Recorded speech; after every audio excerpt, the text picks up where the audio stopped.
ora mara koutou.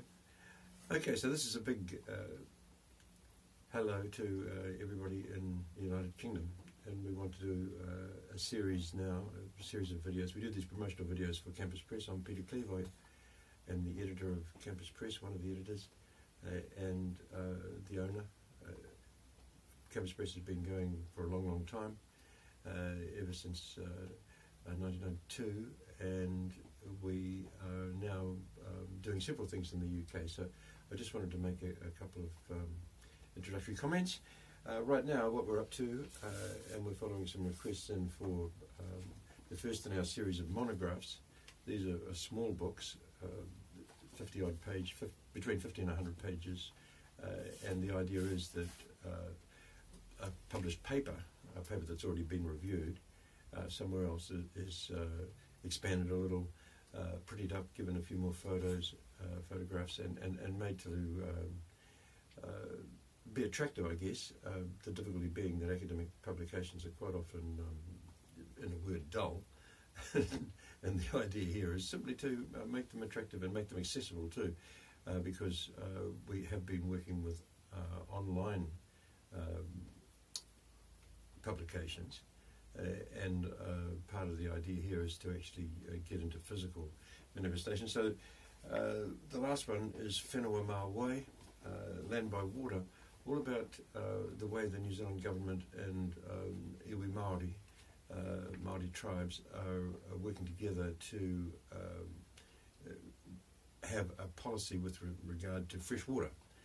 We've had a policy with regard to salt water for quite a long time for the sea, that being best expressed in something called the Sea Lord Deal, which we also published, Campus Press, way back in the 90s, published Paul Mearn's book on the Sea Lord Deal, and we just republished that actually.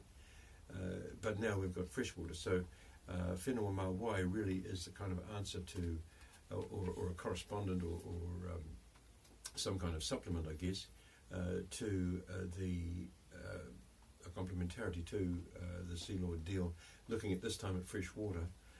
Again, there's a couple of differences with the Sea Lord Deal. This book works on a system of a paragraph in Māori and a paragraph in English going over the same things. And it really is a book review. The Sea Lord Deal was really about the deal, and it was a very good thesis actually by Paul Mearn that we published, and it really just described the deal very, very well, and looked at comparable deals and looked at history and so forth with respect to where this deal came from.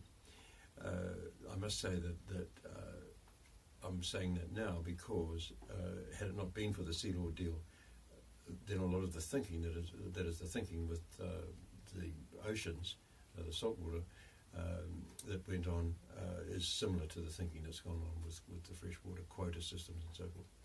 So here we have it, Whenua Mā Wai. It's just a long book review of a lot of work. There's been a lot of work by New Zealand scholars, especially Māori scholars, on freshwater, and there's even a Land and Water forum that I've reviewed here.